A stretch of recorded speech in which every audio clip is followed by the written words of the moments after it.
So I think people know that I am a fanatic about mechanical stopwatches. I'm very excited because yesterday I completed the set that I wanted to collect. And so this is the set. And the thing that's special about these is they have different sweeps. And what I mean by that is if you take a look at a normal stopwatch, one that you might be familiar with, when you tell it to start, there's a second hand, and the second hand goes around just like a normal watch. And so the second hand counts seconds, and then there's a minute hand that counts minutes. And it takes one revolution, it takes 60 seconds to go all the way around for this particular stopwatch. So this is a 60-second sweep. It takes 60 seconds to sweep around.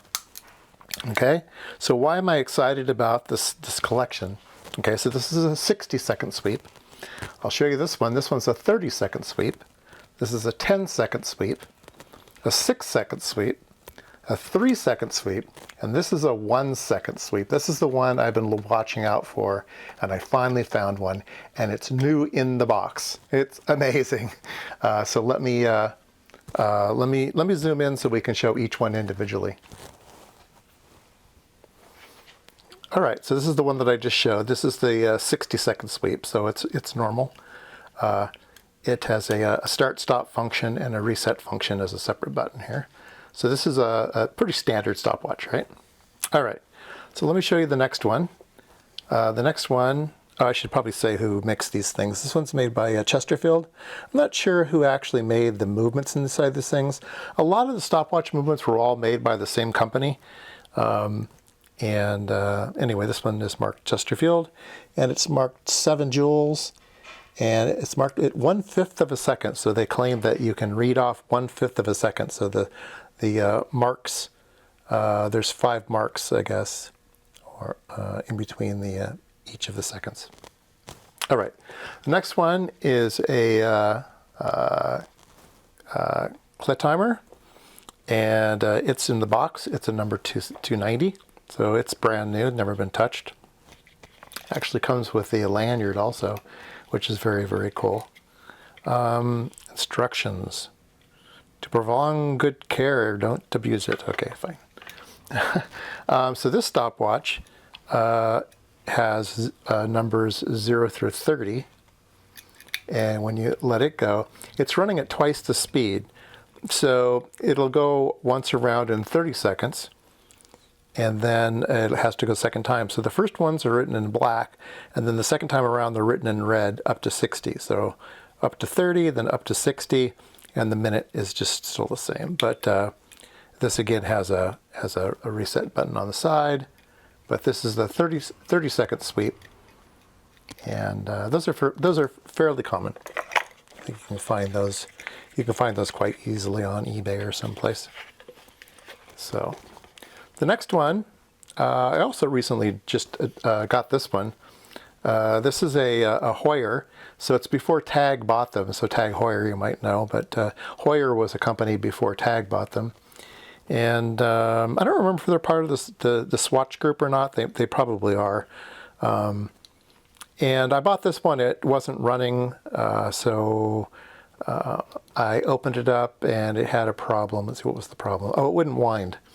Yeah, it wouldn't wind, and had a funny little broken spring in it, and I made a new spring and put it in and got it working. So it's a 10-second sweep, so it takes 10 seconds to go around. So the major marks are seconds, and then each individual mark is 1/10 of a second. So this watch is good for 1/10 of a second, and has the original tag on the back. It's all messed up. So these are very, very cool watches. Heuer was a big name in sports and stuff, race driving and things. So this is a push once it goes, push once it stops, push once it resets. So 10 second sweep. I had a video already about this watch. This is the 6-second sweep. This is a Submarine watch. If you want to know more about this watch, I have a video on it. Okay, so 6 seconds to go around. And that's all it measures. It only measures 6 seconds, and there's no other hands, so 0 through 6. All right. So this is a 3 second stopwatch. So it takes 3 seconds for it to go around. So it's quite accurate. This one's made by Wachman, which is made by the Breitling company. And 3 seconds. And so the individual marks are 1, 2, 3, and then inside that is 10 through 90. So, and then individual little marks, tiny little marks. So this is marked as a 1/100th of a second, but I don't think you can actually get it to start and stop. If you just watch the hand move, it's kind of jerky, so I don't think it'll actually do real fine, but it's a very, very good stopwatch. It's quite accurate. All right.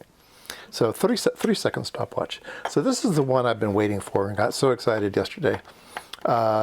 This is a 1 second stopwatch, and it is labeled Herwins, which is a brand name specific, I believe, for import into the United States. It's a Swiss company that's I believe the movement is from a Swiss company called Schupps and Schlups. Maybe Schlups, yeah, Schlups. And so maybe Schlups wasn't a great word for a brand in the United States, but I believe Schlups made this movement, and it is new in the box. And we will take it out. And it is 1 through 100. So hundredths of seconds. So let's start this one up. Again, it says Herwins and made in Switzerland. So this is really cool. This sucker really rips. I don't know what kind of escapement movement these things use in them, but it must be something wild. I don't know if you can hear. Oh, here, let me put up my microphone. Yeah, it's a pretty wild sound, and it only measures 30 seconds. So 0 to 30 seconds in hundredths of a second increments. So this is a really, really cool stopwatch. So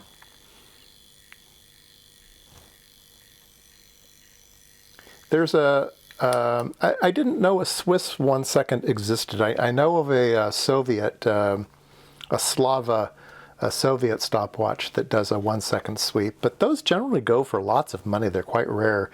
I've seen them go for anywhere from $600 to $1,000. So definitely out of my price range. And I kept looking for maybe one that was broken that I could try to fix. You'd never find parts for these things, but maybe it was something simple, just needed to be lubricated or something.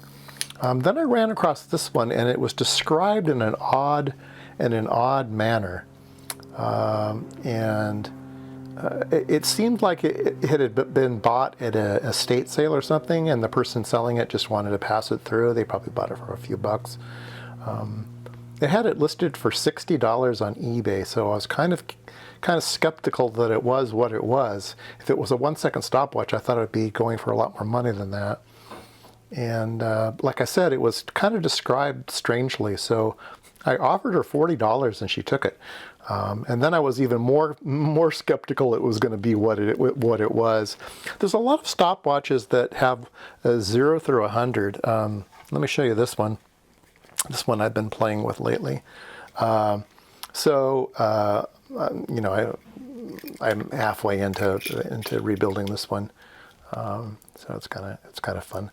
But the face says 1 through 100. So you think, oh, that's 100. That's a 1 second sweep too. But they made a lot of stopwatches that were hundredths of minutes. So it was still a 60-second sweep, but it was labeled 0 through 100. So they were 1/100ths of a minute. So a lot of these watches, you can find these all over eBay. So the 100 at the top doesn't tell you the whole story. So it was very likely that this was hundredths of a minute also, and these were minutes instead of seconds. There's nothing on this watch that would tell you that it's a 1 second sweep. There's no markings anywhere, even on the even on the box, there's just no markings at all. So anyway, I got lucky. It is exactly what I thought it would be. A 1 second sweep, and brand new in the box. They didn't even mention the box when I was buying it off of eBay. So this is just remarkable, and I'm very, very happy.